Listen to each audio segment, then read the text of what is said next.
Hello again, everyone. Edwin Learnard back once again in this YouTube astrological segment. We'll be talking about astrology and Kellyanne Conway contracting the coronavirus. She has recently just announced that she had tested positive for COVID-19. You just wonder, when is this madness going to end? People have to learn. I mean, this is just a lesson for a lot of people. Donald Trump getting it earlier, announcing that he tested positive. Kellyanne Conway, they both were. Donald Trump and Kellyanne Conway both apparently they were at some kind of event. I think it was on Saturday, and there's speculation that is where this actually had come from, and for both of them. And I don't know if that's actually the case or not. But Kellyanne Conway served as a former counselor to the president in the Trump administration, or something similar to that. And first off, I want to offer my condolences and prayers to the family and friends of Kellyanne Conway. None of those people are likely going to see this video, but I'm just saying that in the remote chance that they do. And the thing about this is, I'm going to talk about some transits and natal placements in her chart that may have played a role in this. Now, the first thing is Kellyanne Conway is Aquarius Sun, Taurus Moon, and Pisces Rising. The thing that stands out as far as the susceptibility toward this is the Pisces Ascendant, because the Ascendant is strongly connected with the physical body and potential physical debilitations and issues. And Pisces rising is not known exactly to have a robust immune system. They are very susceptible to diseases and debilitations, and ones that are diseases that are incurable, that can't be eradicated. That is associated with the zodiac sign Pisces, and especially true if one has a Pisces ascendant. And this is something, when you look at Pisces are susceptible to diseases that are connected with the lymphatic system, the lymph nodes. And again, Pisces is associated with diseases that can't be eradicated or cured. In her natal chart, she also has Saturn in Pisces, though it's generational. It's in her first house of the physical body, and that can manifest in some cases as chronic. Well, it could be difficulties that are associated with something Pisces related, restrictions, or just general difficulties with it, something Pisces related.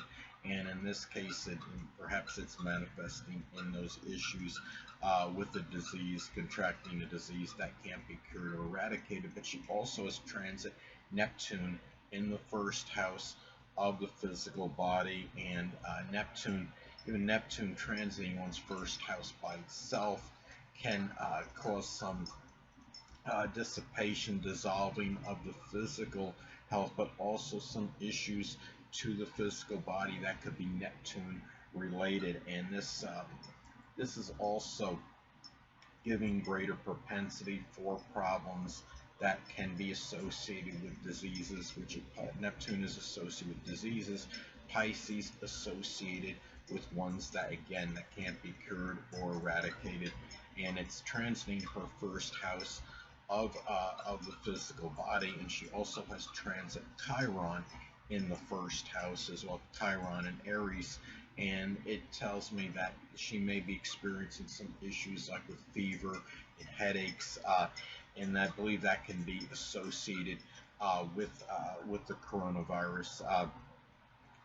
Also, some other things.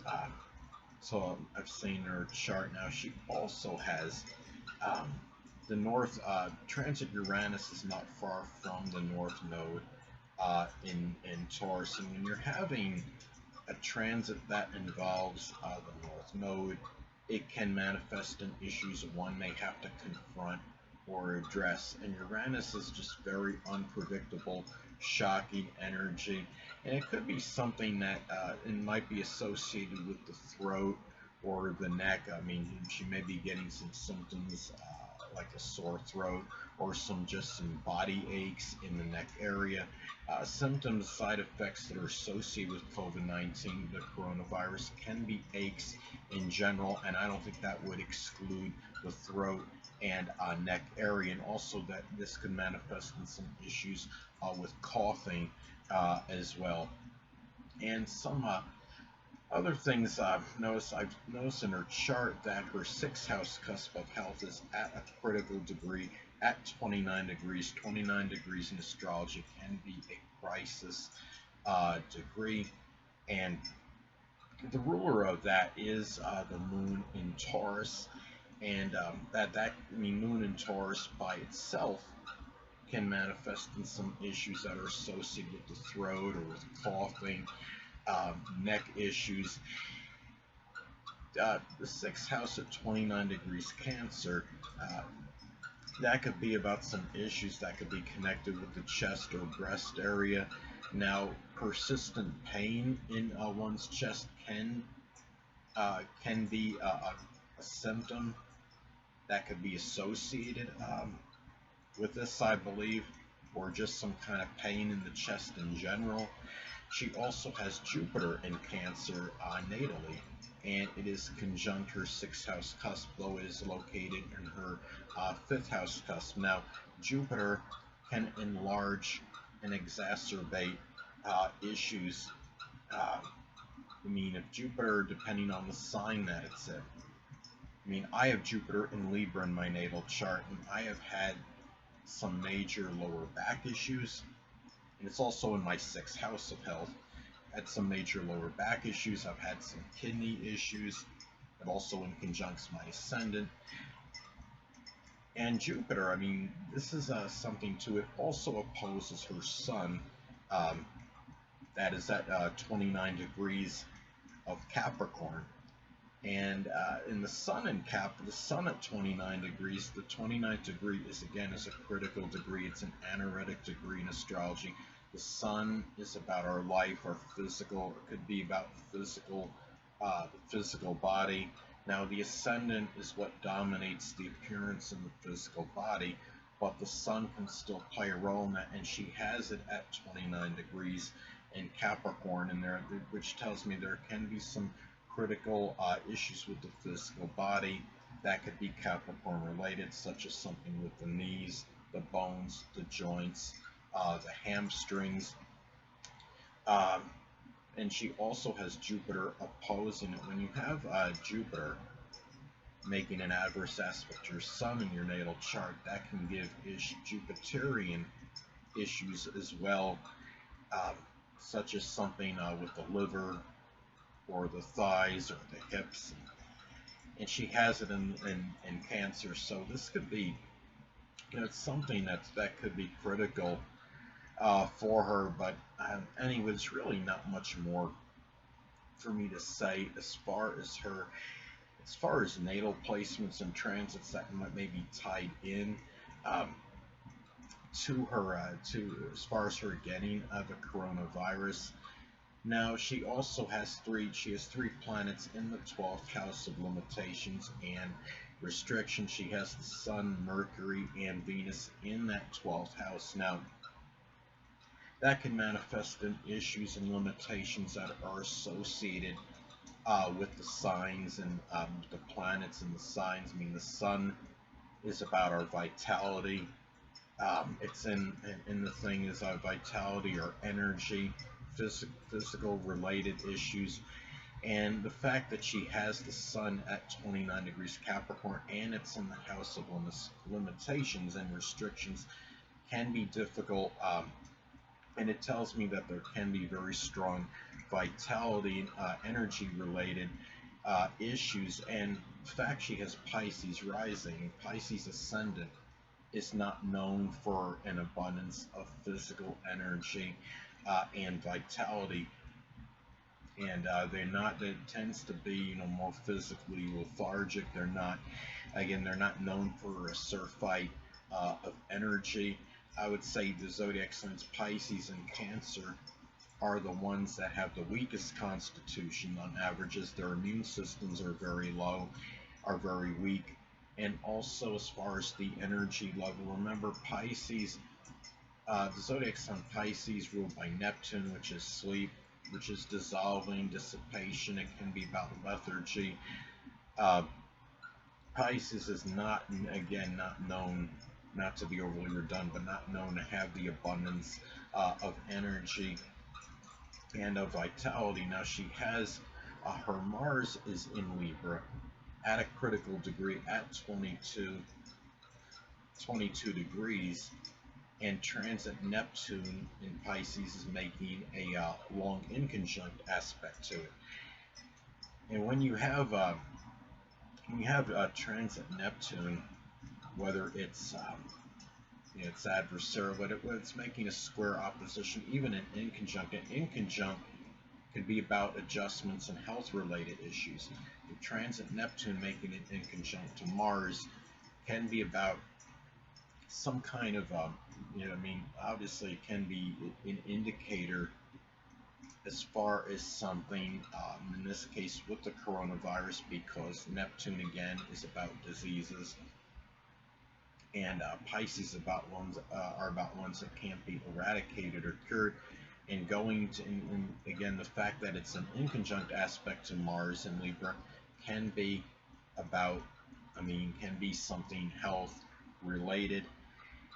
The fact that Mars is in Libra, it's interesting. She was at some kind of event, I believe, with Donald Trump was at, and it's really like, it's everything but like a social gathering. And it's interesting, you're talking about this kind of aspect about adjustments. And Neptune, can be about, isolation and being in solitude, seclusion. And then you have the Mars in Libra, which could be about a lot of energy going into social gatherings, ingratiating yourself with others, intellectual sociability, and relationships. So what this is when you have an aspect like that, when you have like transit Neptune making an inconjunct aspect to Mars, inconjuncts again can be about adjustments. It could be about too much of one thing or too much of another. Now she's going to have to probably try to find some balance in that, because she's tested positive for the COVID-19, it's either going to be, it might wind up being too much of isolation over the over the energy into relationships and social gatherings, and before, what it might have been was, it might have been too much energy, an abundance of energy being put into things that are connected with intellectual sociability, relationships, going out, social gatherings, as opposed to maybe emphasizing isolation, which is indicated by the transit of Neptune and Pisces, which of course is making a loose inconjunct aspect to her Mars in Libra at this time. So anyways, really not much more as far as for me to say in terms of any transits, morning natal placements that's tied into this, to her. I'm making, stating that she has the COVID-19, or being tested positive for COVID-19. Now I noticed too that transit Pluto is not far from her natal sun right now. And I understand it's not conjunct by aspect based on the orbs one uses for conjunctions in transits, but still, when you're talking like 7 degrees away, I don't think there's anything we could say that we could we could say irrebuttably that it doesn't feel a vibration, where you're not getting a vibration from that transiting planet to the natal placement. And Pluto can be about viruses. The Sun is about our vitality, our energy, and our physical well-being, our life. So, and also transit Saturn is not far from her natal Sun, and Saturn can be about restrictions and limitations, and not far from her natal Sun, limitations in the vitality and the energy And the thing about it too is, and you're talking about, I know she may not be really involved in it now, but it's interesting that she has the sun at 29 degrees, and the sun is could be about where we shine in life, and she had been a fairly prominent figure in the government working with Donald Trump administration for sometime being some kind of counselor for it, and she has the sun at 29 degrees, which is like you could say the full culmination of that energy show. So it shows a lot of energy in shining in things that are government related. She has the sun in her 12th house though, so I'm wondering if she had done anything that might have been, any kind of behind the scenes work as well. I don't know if she ever worked in any kind of covert operation or anything. That's something you'd have to check and look online. I don't think she did, but it is interesting that her sun does fall in her 12th house in her natal chart. So anyways, really not much more for me to say in terms of any transits or natal placements that may be tied in to her testing positive for COVID-19. Again, I do hope that I hope she makes a quick recovery on this and that she gets out of this without too much suffering, because this is something that is obviously very serious. And again, it doesn't. This COVID-19 coronavirus is obviously, it's not something that's going to be biased in terms of gender, your stature in life, your even when your physical health, your no one's impervious to it or invincible or immune. Really, I mean, people aren't going to be immune to it based on obviously where they are in life or their physical stature. Yes, I understand there's a lot of people that are asymptomatic, and maybe there are certain people that don't have a susceptibility as much to it. Maybe it's based on blood type. I'm not sure 100%, but the thing about it is it's not biased or partial based on one's physical stature. We know, or even if somebody is very vigorous and healthy. There was video I'd done recently. I forgot the young man's name, but he was a sophomore in college, and there was reports that he was very healthy. He was on a college basketball team. He was very athletic. He was slender. He was not somebody you would think would have any much susceptibility to something like this. But what happens is, and I don't know if it was true in his case or not, but maybe he wasn't taking the precautions necessary, any preventive measures to this. So again, it's not going to be about how strong and vigorous you are, or whether how healthy you are, whether you've had, whether you I guess whether your physical frame, your stature, your size. It's not going to be partial to this, and most people aren't going to be invincible to something or immune to something like this. And it's not in your immunity. Even if there are people that can be immune to this, it's not going to be because of somebody's physique or their build or their physical stature. That's not going to really make that much really difference, I don't think, in terms of whether someone gets it or not. There may be other factors, but it's certainly not the physical stature of the person. But anyway, people, that'll conclude this YouTube astrological segment. Until next time, people, Edwin Learnard saying stay well.